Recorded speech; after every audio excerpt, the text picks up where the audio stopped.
Hey, on se retrouve aujourd'hui pour une nouvelle vidéo qui sera un book haul. Je m'excuse par avance déjà pour cette tête de fatiguée que j'ai essayé de camoufler sous une tonne de maquillage et surtout pour cette voix parce que je vous filme cette vidéo en ayant le Covid. Voilà. Je me rends compte que ça va être le plus petit book haul de ma chaîne, je crois. Enfin, j'en sais rien, ça fait très longtemps que je n'ai pas compté le livre que je vous présentais en book haul.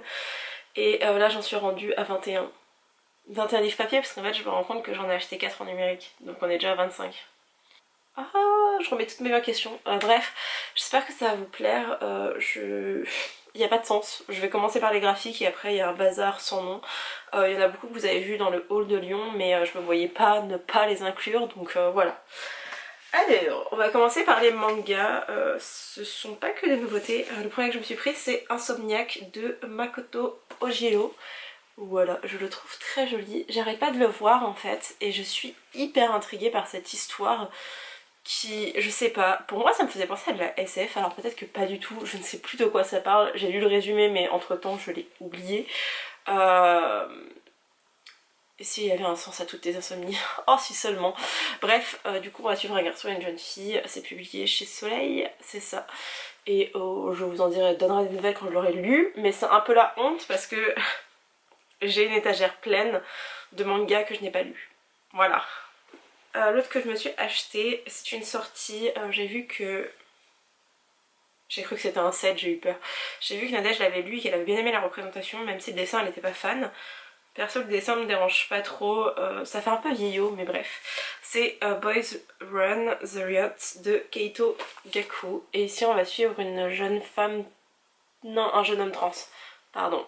Du coup on va suivre cette personne. Alors je trouve que le dessin fait penser à Itaewon Class, qui d'ailleurs va être adopté et qui d'ailleurs va être adapté en drama japonais. Je ne dirai rien, je ne le regarderai pas parce que le drama coréen, bon voilà.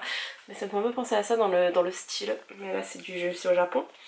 Et l'autre manga que je me suis acheté, c'est une suite de saga que je n'ai toujours pas lu. Vraiment, j'ai un retard sur mes graphiques, c'est une horreur. C'est Don't Fake Your Smile, le tome 9 de Kotomi Aoki. J'adore la couverture. Et en fait, ça arrête pas d'être... Ah bah non, c'est bon, c'est bien le dernier cette fois-ci. J'ai l'impression que ça arrêtait pas d'être repoussé. Et là, on a enfin la fin de l'histoire. Mais j'adore la couverture. Et regardez derrière. J'avais oublié qu'avec le Covid, je ne peux pas faire des voix aiguës. Du coup, je suis triste parce que toute ma vie, je fais des... Bref. Voilà. Ensuite, il y a gros craquage, énorme craquage, un petit peu de réception. Enfin, j'ai eu une réception en graphique. C'est lourd. C'est celui-ci, c'est L'espace d'un instant de Nikki Smith, publié chez Rue de Sèvres. Voilà. Je ne sais plus de quoi il est question, mais ça m'attirait. Et regardez-moi ça. Vraiment, le dessin est magnifique. Je crois que je l'avais vu passer sur le blog de Nadège, mais j'ai un petit doute. En fait, je me dis que de moi-même, j'aurais pas été vers ça. Donc, ça doit être une recommandation de Nadège. Voilà. Ensuite, j'ai acheté mes suites de séries de chez K-Books. Le mois prochain, il y a un nouveau drama, un nouveau webtoon qui sort. J'ai trop hâte parce que j'ai regardé le drama et que voilà. Donc là, j'ai acheté le tome 3 de Crush of a Lifetime, qui est mon petit bébé, qui est mon petit trésor. J'adore ce livre, j'adore cette série. C'est très simple, c'est un poil niais, mais comme j'aime, c'est trop bien, j'adore ça. J'ai pas envie de vous faire le résumé, juste foncez, c'est trop bien, c'est vraiment trop bien. Et la deuxième file que je me suis achetée, c'est Qu'est-ce qui cloche avec la secrétaire Kim, parce que forcément, non, j'ai toujours pas vu la fin du drama. Parce que tout le monde va me poser la question, non, je n'ai pas vu la fin du drama.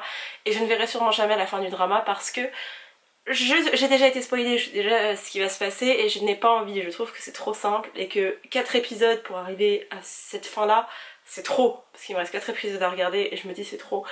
Donc voilà, mais j'adore le webtoon, donc je me suis acheté le 4e tome et je n'ai pas lu encore. Je vous dis, j'ai énormément de retard dans mes graphiques. Le Covid n'a pas aidé, vraiment je pensais me lire plein de graphiques, au final j'ai à peine lu. Mais voilà, je suis trop contente, j'adore soutenir K-Books, j'adore cette maison d'édition. C'est chez Delcourt je crois, mais bref c'est une autre aile et ils sont adorables, donc vraiment j'adore. Ensuite je me suis acheté un livre de Myriam Mal, c'est Adieu triste amour. C'est Tibi qui l'avait conseillé sur son Instagram. Et en fait c'est le 13-2, c'est comme ça que je disparais, qui est un livre qui parle, pas un livre graphique comme celui-ci, dans le même format, dans la même maison d'édition d'ailleurs. C'est un livre qui parle de dépression et je trouve que c'est très bien fait, avec un peu de réserve, mais ça apporte quelque chose à l'histoire et beaucoup de gens se retrouvent du coup dans ce schéma-là parce que ça reste en surface même si c'est omniprésent dans la vie de la jeune fille. Et là je crois qu'on va parler...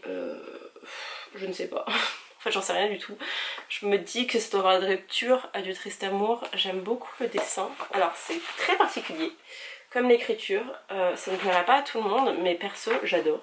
Voilà. Et c'est pas...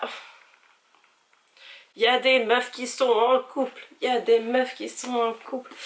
Je pense qu'elle est lesbienne du coup. Mais bref... Pardon, je suis comme une folle quand je vois des meufs ensemble dans les livres et que ce soit représenté. Trop bien. Ouais, je pense que ça va parler de rupture. Peut-être de reconstruction. Et ça passera tout seul parce que j'adore cette autrice. Enfin, autrice illustratrice d'ailleurs. Ensuite, je suis tombée chez mon libraire graphique sur cette bande dessinée qui vient de chez Jungle. C'est Le silence de l'ombre et je veux les cheveux de l'héroïne. Tadam! Regardez ces cheveux bleus, je veux les mêmes. Sauf que la dernière fois que j'essayais de teindre mes cheveux en bleu, non, vaut mieux pas que j'en parle. Mais voilà. C'est hyper joli.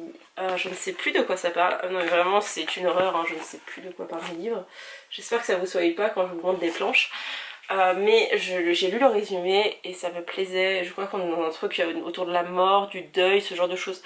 J'adore les choses très très gaies, vous savez, comme d'habitude. Et vraiment je suis tombée amoureuse de cette BD. Donc je l'ai prise et voilà, j'ai soutenu mon petit libraire. Libraire graphique et j'ai acheté un autre livre là-bas. En fait je l'ai vu à la FNAC, j'ai pris la photo du bouquin en me disant je l'achèterai un jour. Je suis tombée dessus chez mon libraire et je me suis dit allez vas-y Pauline, craque. Ce sont, c'est Les Dames de Kimoto de Cyril Bonin. Alors apparemment c'est inspiré d'un roman de Sawako Ariyoshi. Regardez-moi cette beauté. Je suis moins fan du coup de crayon, mais il me déplaît pas pour autant. Attendez, parce que là on voit que des hommes, on va montrer un peu plus des femmes. Voilà, on va suivre des femmes dans le Japon du XXe siècle. Voilà, je suis à fond dans la littérature asiatique. Alors asiatique plus graphique. Voilà, et si jamais ça me plaît, je lirai le roman du coup. Ça pourrait être intéressant. Et oh mon dieu, c'est super joli. Voilà. On est plus ou moins tout pour les graphiques, il y en a juste un, je sais pas, même deux, je sais pas trop où les caser, donc je vais les caser maintenant. Le premier c'est Violette sur l'herbe à la renverse de Lana Del Rey. Lana Del Rey avait fait un recueil de poèmes que voici. Je l'avais vu passer en anglais, mais j'avais peur de pas réussir à comprendre, donc je l'ai acheté en français, parce que j'ai appris qu'il était sorti. Donc vous avez les textes, et en fait il y a beaucoup de photographies, donc je pense que c'est... la chanteuse qui les a prises, j'espère, en tout cas. Voilà. Et ce que j'ai aimé, ce que j'avais peur, et d'ailleurs j'en parle dans un vlog, mais je sais pas s'il sortira avant ou après le vlog, c'est que vous avez la version anglaise. Donc vous pouvez faire un comparatif pour voir la traduction, tout ça, tout ça. Et je trouve ça cool. Moi ça m'intéresse parce que j'avais peur de pas réussir à saisir les paroles en anglais. Ce qui est ridicule parce que je comprends ce que chante Lana Del Rey, mais voilà, j'avais pas confiance en moi à ce niveau-là. Et là moi je pourrais faire le comparatif et saisir vraiment à la fois le message du poème parce que c'est en français et que c'est ma langue natale, et en même temps de saisir l'émotion avec la version anglaise parce qu'il y a des choses qu'on peut pas saisir quand c'est pas dans la langue originale. Donc voilà, j'ai hâte de le lire, je sais pas quand est-ce que je le lirai. J'attends de me remettre complètement en fait avant d'attaquer vraiment les livres qui me plaisent, mais celui-ci il va passer dans pas trop longtemps. Et le deuxième, je sais dans quoi le caser, mais c'est juste que je voulais un petit peu le faire repopper, ressortir de tout ça. C'est un livre jeunesse, mais qui à mon sens a été écrit pour les adultes. Voilà. Je ne sais pas du tout si c'est la véritable raison, je ne sais pas du tout si c'était le souhait de l'auteur, mais je trouve que on est bien plus touché, enfin en tout cas moi je suis touchée par cette histoire parce que je suis une adulte, alors qu'enfant j'aurais peut-être pas saisi tout ça. C'est Mémoires de la forêt de Michael Brun-Arnaud. C'est ma lecture en cours, comme vous le voyez. Voilà, j'en suis presque arrivée à la moitié. Et c'est un livre jeunesse qui est illustré, donc vous avez des petites illustrations et à des moments vous avez des grandes illustrations que je vais vous montrer. Elle est un peu plus grande, Vous avez une magnifique carte. Et en fait c'est un premier tome. Ici on suit Archibald qui est un renard qui a une librairie un peu particulière puisque il n'y a pas de monde de l'édition comme on l'entend actuellement en France, etc. Mais ce sont des gens, des animaux, parce qu'on est vraiment dans un univers animalier, qui écrivent des bouquins et qui les amènent aux renards pour qu'ils atterrissent dans la librairie et les gens peuvent les acheter derrière. Un jour il y a Monsieur Taupe, je sais plus comment il s'appelle, bref il y a une taupe qui arrive et qui dit oh là là je cherche le bouquin sur mes mémoires, je sais que je l'ai laissé ici, il me le faut parce que j'ai une maladie, j'ai la maladie de l'oubli tout, donc c'est équivalent à la maladie d'Alzheimer, qui fait que j'oublie les choses et j'ai besoin de retrouver telle personne, je sais plus comment elle s'appelle, enfin bref, l'amour de sa vie, et il la retrouvera que s'il retrouve ses mémoires en fait parce qu'il n'est plus en capacité de se souvenir de comment il l'a rencontré, etc. Et le renard est très embêté parce qu'il a vendu son livre la veille et d'habitude il note les coordonnées de la personne et là il ne l'a pas fait parce qu'il était en pleine discussion avec quelqu'un au même moment. Et comme il se sent tellement embêté et comme c'est son ami aussi la taupe, il va décider de partir avec lui et de retrouver un petit peu des éléments de son passé grâce aux photos qu'il a gardées. Et c'est hyper bien fait. Vous savez que j'aime pas les romans qui parlent de vieillesse parce qu'à chaque fois c'est romantisé à mort et que ce n'est absolument pas un reflet de la réalité. Là c'est très vrai. Alors l'auteur de base est psychologue, clinicien je pense. Il a travaillé dans auprès de personnes ayant la maladie d'Alzheimer et les troubles apparentés. Et maintenant c'est le libraire de la librairie Le Renard Doré à Paris, donc la librairie principalement tournée vers le manga, en très large majorité, je crois que ça représente 90% des bouquins, donc voilà. Et bref, ce livre est une merveille, je vais le finir sûrement dans la journée ou demain, parce qu'aujourd'hui je vais en profiter pour tourner plein de vidéos. Mais voilà, très contente de l'avoir acheté, très contente de le lire. Je ne l'ai absolument pas acheté, en plus je vous raconte n'importe quoi. Très contente de l'avoir demandé à l'école des loisirs, très contente de le lire en ce moment. Et voilà, c'est une beauté ce livre, vous n'avez pas idée à quel point c'est rare que j'aille dans le sens de toutes les critiques, mais là je ne comprendrais pas que quelqu'un n'aime pas. Après ça reste une plume assez simple, parce que ça reste de la jeunesse, mais c'est pas non plus un truc qu'on prend les enfants pour des cons, et c'est ce que j'aime dans la littérature jeunesse, c'est quand on les traite comme des enfants, qui sont quand même dotés un peu d'intelligence, vous voyez, c'est pas des animaux de la ferme. Hein. Ensuite, je me suis acheté Dans les brumes de Kaplan de Olivier Nrek, que je ne vais pas garder. Je ne sais pas si je le mets sur mon compte Vinted ou si je vais le vendre à Momox, chez Ibert, etc. J'en sais rien pour le moment. Et je ne sais pas quoi vous dire de ce livre, si ce n'est que je ne l'ai pas aimé. Alors, c'était pas le pire livre que j'ai lu dans ma vie, mais j'ai trouvé que c'était un livre assez simple. Ouais, je vais le qualifier comme ça, c'est un livre assez simple. On suit la suite des aventures de Victor Coste que je n'avais pas lu. J'avais acheté à l'époque Code 93 que j'ai revendu entre temps, je l'avais acheté en poche. Là il y a sa trilogie de Code 93 qui est sortie en intégrale si jamais vous la cherchez. Le bouquin est magnifique pour le coup. Perso j'ai acheté Code 93 en e-book alors que j'étais en train de lire celui-ci parce que je sais pas, le personnage de Victor Coste m'intéressait, là je suis en train de lire du coup Code 93 et j'aime un peu moins, enfin je sais pas, c'est moins tourné sur le personnage principal mais ça reste un premier tome, peut-être que j'en attendais trop par rapport au personnage de Victor Coste, je sais pas, c'est pas le pire livre que je lis, Code 93, il est bien meilleur que celui-ci, mais ouais, lui c'était un peu décevant, faudrait que je vous en parle prochainement en point lecture, mais j'en ai déjà parlé dans mon vlog et j'ai pas envie de faire une redite à chaque fois donc on verra. Mais c'est assez lent à s'installer, on se trouve à Saint-Pierre-et-Miquelon, enfin ça se situe dans la région du Canada, c'est une île française, il y a très peu d'habitants, il fait froid, bon perso c'est un endroit qui me fait rêver, c'est pas très loin de Terre-Neuve et tout, donc vraiment mon rêve le Canada. C'était sympa d'avoir ce point de vue là mais ça apporte rien à l'histoire, je trouve que le personnage de Victor Coste devient vite problématique. Une fin qui est complètement attendue et absolument pas surprenante, une toute fin encore en moins surprenante, et je sais pas, il y a plein de choses qui m'ont déplu dans cette histoire. C'était pas le pire livre de ma vie, ce que je vous dis, mais voilà. Je savais que je n'allais pas le garder, je l'avais acheté en neuf au Quai du Polar parce que il était sorti en exclusivité et bah du coup je l'ai commencé avant qu'il sorte au niveau national et ça c'était cool. Je vous avoue que les 200 premières pages m'ont plutôt plu alors que les 240 autres, 250 autres beaucoup moins. Mais voilà, je voulais quand même vous le présenter, je vous fais un mini retour dessus parce que c'est rare que j'ai les livres que je vous présente en book haul, donc là au moins lui il est lu. Alors, je ne l'ai pas lu, entre temps je me suis acheté une liseuse donc j'aurais clairement pu le prendre en e-book. C'est Les Sirènes de Malibu de Taylor Jenkins Reid, qui est l'autrice incroyable des 7 maris d'Evelyn Hugo, qui va être adapté en film, me semble-t-il, et de Daisy Jones and the Six, qui doit être adapté en série. Je crois qu'on n'est pas trop mal au niveau adaptation. Perso, Daisy Jones and the Six, je trouve que c'est beaucoup moins sex, drug and rock'n'roll que ce qu'on nous en fait penser, de ce qu'on nous fait croire en fait dans le résumé. Je m'attendais vraiment à des personnages ravagés, pas du tout. Ils étaient assez soft pour moi. Enfin, j'adore le rock, j'en écoute depuis la moitié de ma vie, clairement, même un peu plus. Je connais les déviances et je trouve que dans des Jones and the Six on est passé dans les déviances. Les 7 maris d'Evelyn Hugo j'ai adoré, mais ça n'a pas été un coup de cœur, il m'a manqué un truc, je ne sais pas à quoi mais il m'a manqué un truc.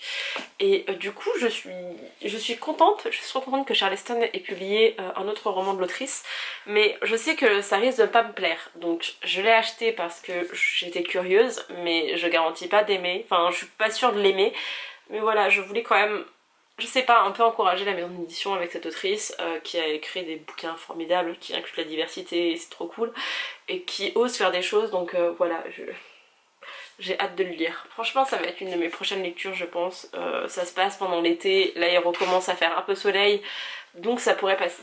Ensuite je vais faire une petite redite de ce que j'ai dit lors du haul des Quais du Polar, mais Séverine a débarqué au Quai du Polar avec un énorme sac rempli de bouquins. J'ai pas trop fouillé parce que... Tadam, j'ai fait un bookshelf tour il y a pas si longtemps que ça et vous voyez à quel point ma palle vomit de livres, et là elle vomit un peu plus parce que vous voyez j'ai des livres que j'ai laissés sortis, je les ai pas rangés donc... Et j'ai pas encore rangé tous ceux que je vous présente donc vraiment ça ne tient plus. Mais j'en ai pris deux. Le premier c'est The Truth de Savannah Brown, que je vais lire dans pas trop longtemps. Je sais que j'arrête pas de vous dire ça, mais lui il est court, il fait 260 pages et surtout c'est un livre que j'ai vu beaucoup passer, enfin que j'ai vu à chaque fois à W.H. Smith quand j'étais en Angleterre il y a un moment, maintenant il y a plus de 2 ans. Je l'ai vu de partout et je crois que même avant je l'avais déjà vu lors de mes voyages, mais vraiment cette couverture m'a marquée. Et je ne sais pas du tout de quoi ça parle, je pense que vu la couleur du bouquin et comme c'est fait, c'est un thriller, et comme je suis dans une phase plutôt thriller, enfin thriller et jeunesse, voilà, je me dis que ce serait pas mal de le lire. Et de toute façon je l'ai pas payé, Sève non plus, et je vous en donnerai des nouvelles. Et le deuxième c'est Le Fracas et le Silence de Cory Anderson. En plus je suis contente parce que j'ai l'édition de chez PKJ. C'est ridicule, c'est stupide, mais voilà. Ici on est dans un livre qui est semi-young adult, semi-adulte, on sait pas trop comment le qualifier. Je sais que ça parle de 2 frères, je l'avais en service presse NetGalley sur ma liseuse, donc je ne sais pas, peut-être que je lirai sur liseuse. En ce moment je suis pro liseuse, mais ça joue aussi par le fait que j'ai acheté une nouvelle liseuse.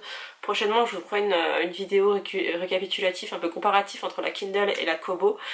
J'attends un peu de tester la Kobo et de voir jusqu'où est-ce qu'elle peut aller en termes de performance, mais je suis vraiment satisfaite de mon achat, sachez-le. Mais du coup je sais pas si celui-ci je vais le lire en e-book ou si je vais le lire en papier, mais regardez-moi la beauté de ce livre.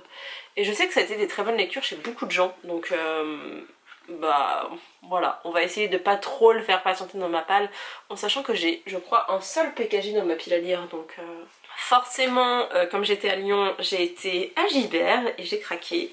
Le premier que je me suis prise c'est Embrun de Louise May, parce que je suis folle amoureuse, fan de cette femme, de son écriture, de sa façon de dénoncer les choses.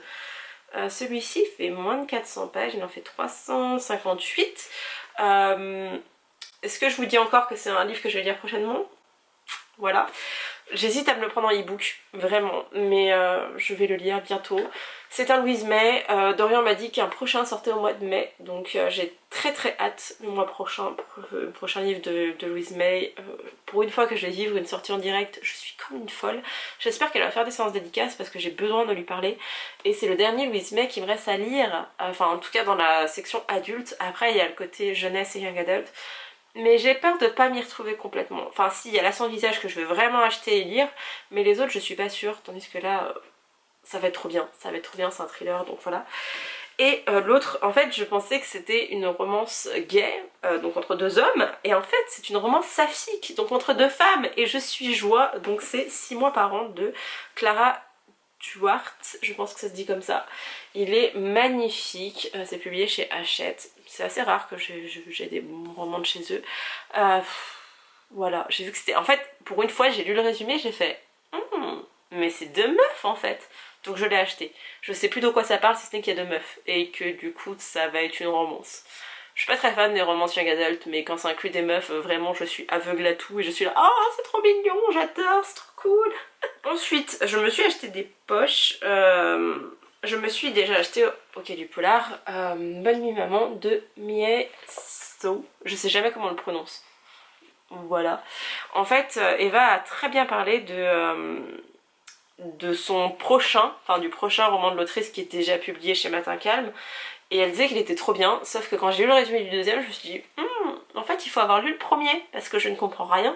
Donc j'ai pris Bonne Nuit Maman, l'autrice était présente, mais au moment où je suis venue, elle était censée être au stand, mais elle n'y était pas. Donc j'ai pas pu le faire dédicacer, mais en même temps, j'aime pas faire dédicacer un bouquin que je n'ai pas lu. Je trouve ça un peu bête, c'est mon avis, hein, parce que je sais pas quoi dire à l'autrice et je me sens très bête. Donc voilà, je sais pas quand est-ce que je vais le lire. En fait j'ai peur qu'il me déplaise, donc je voulais la voir, mais je sais pas quand est-ce qu'il va sortir. Un autre livre qui a été recommandé par Eva, c'est Bienvenue de Yesol Kim. Est-ce que je vous lis la petite... Je voulais pas vous lire le résumé, je vais vous lire le résumé de Piquier, donc des éditions Piquier. Un roman qui dénonce crûment la brutalité des rapports sociaux et de la condition faite aux femmes en Corée. Une réalité connue de tous mais qui reste soigneusement occultée. Voilà. On va parler des femmes en Corée, forcément il fallait que je l'achète. Et le dernier livre coréen que j'ai acheté, je ne sais pas pourquoi je me suis excitée sur le mot coréen, c'est de Jin Lee Min. Voilà, c'est Pachinko. J'ai eu presque que des retours négatifs de ce bouquin quand il est sorti en grand format, puis après en poche.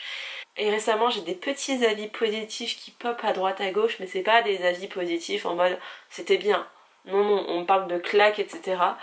Il est gros, il est très gros. Je vais le lire en LC avec l'une d'entre vous. 628 pages. Bref, je vais le lire avec l'une d'entre vous. Le fait de faire une LC, ça va me motiver à le sortir. Il devrait sortir d'ici le mois d'avril-mai de ma palle, donc voilà. Et le dernier, et pas des moindres parce que j'avais trop envie de le lire, c'est quelque chose de Corée du Nord. C'est publié chez Nanika. Voilà, c'est un livre qui reprend, enfin qui va expliquer un peu l'histoire de la Corée du Nord, mais pas sous le prisme de la dictature que c'est actuellement. Donc on va reprendre un petit peu la dynastie Joseon, donc en fait ce qu'on retrouve déjà en Corée du Sud. Forcément toute la Corée était impactée, était concernée plutôt. Du coup j'ai hâte. J'ai hâte de lire ça, j'ai hâte de voir un peu les choses. Je connais déjà la guerre de Corée, je connais déjà comment le pouvoir s'est mis en place et comment voilà. Je connais un petit peu tout ça, mais là on va voir un peu au-delà du côté dictatural de la chose. On va voir l'histoire de la Corée du Nord et un petit peu tout ce qui se passe en Corée du Nord, parce que à part des témoignages hyper négatifs de gens qui fuient, c'est normal, c'est une dictature, hein, c'est la pire dictature au monde, il y a aussi des gens qui y vivent et qui aiment leur pays et qui... il y a quand même des super beaux endroits à visiter qu'on pourra pas visiter malheureusement dans l'état actuel des choses, mais il y a plein de choses à voir et du coup on va se renseigner un peu sur la face cachée de la Corée du Nord. On va parler du côté dictatural et après on va le mettre de côté pour s'intéresser à l'histoire du pays, parce que l'histoire elle va bien au-delà de 1953 quoi. Donc ça va être intéressant, j'ai vraiment hâte. C'est un livre que j'ai cherché de partout et que j'ai trouvé de nulle part, donc j'ai dû le commander et je suis très contente de mon achat.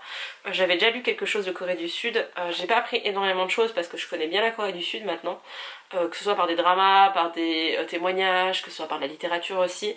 Il y a beaucoup de choses que je connais sur Séoul et sur la Corée, et là du coup je vais connaître la Corée du Nord et j'ai hâte parce que je trouve ça bête en fait de se cantonner à ce côté dictature. Là on a fait la partie papier, j'ai acheté 4 livres en numérique. J'ai acheté en premier lieu le nouveau roman de Christina Loren qui a été traduit, en tout cas c'est Twice in Blue Moon. Je vous mets la couverture ici. Encore une fois c'est un livre que j'ai lu et que j'ai pas aimé. Mais j'ai vraiment pas aimé pour le coup, j'ai mis 1 étoile sur 5. C'était pas arrivé depuis très longtemps que je mette une aussi mauvaise note à un livre et que je m'ennuie autant durant ma lecture. Mais ça l'a pas fait avec moi, donc voilà. Et je suis triste, je suis la première triste, surtout que c'était la première romance que je lisais cette année. Je parle pas de romance young adult, enfin de young adult qui inclut une romance, je parle vraiment de romance pure et dure, de romans de chez Hugo Roman, enfin New Romance. Je suis très déçue de ma lecture, je suis dégoûtée. J'ai un livre de Brittany Setcheri dans ma palle que j'ai aussi acheté, donc je vous mets ici. C'est La Tempête du Sud, c'est son premier tome de sa dernière trilogie, enfin de sa dernière saga, parce que je sais pas si ça va être une trilogie ou pas. J'ai un peu peur de la lire à cause de ma déception du Christina Loren, mais ça reste Brittany Setcheri et voilà. Il fallait quand même que je l'achète. Je ne sais pas les résumer, voilà. Comme d'habitude, moi les romances, je me réfère beaucoup à l'autrice. Parce que je lis un peu que des femmes, enfin principalement des femmes. Mais voilà, chez moi c'est Hugo Roman, et après c'est autrice, et j'ai fait mon choix. Et enfin j'ai acheté 2 autres livres, il y en a un que j'ai lu et l'autre c'est ma lecture en cours. J'ai déjà acheté et lu La secte des suicidés, c'est un thriller coréen, c'est un peu particulier, je sais pas trop quoi vous en dire, j'ai fait un vlog où je donne mon avis donc s'il est déjà sorti vous l'avez déjà vu, autrement ça va arriver. C'est très particulier mais je crois que les thrillers coréens c'est fait pour moi, genre vraiment j'ai beaucoup aimé. C'était bizarre mais j'ai beaucoup aimé. Je garde un bon avis en fait de cette lecture, même si c'était dégueulasse, c'est très gore et c'est assez hard, que ce soit au niveau psychologique, au niveau sociétal, qu'au niveau de plein de choses, donc je préfère prévenir. Et l'autre roman que je suis en train de lire c'est Code 93 d'Olivier Nurek, parce que voilà, j'ai envie d'en apprendre plus sur Victor Coste et on verra au suite de si je continue la saga, si j'achète le tome 2 ou pas, mais là elle était à 4 € je crois en numérique et j'ai craqué. Et voilà, c'en est tout de cette vidéo, j'espère qu'elle vous a plu. Je vous avoue que je suis contente qu'elle dure moins longtemps que d'habitude. J'espère que ça vous a donné envie de lire certains titres. N'hésitez pas à me mettre en commentaire si vous voulez faire une LC avec moi ou venir directement sur Instagram pour me demander ça. Mais voilà, je suis très contente de mon book haul, il y a beaucoup de graphiques, il y a quelques numériques, je reprends la lecture numérique et je suis très contente parce que je lis plus vite. Et voilà, c'est tout. J'espère qu'elle vous a plu cette vidéo et je vous dis à bientôt pour une prochaine. Bye!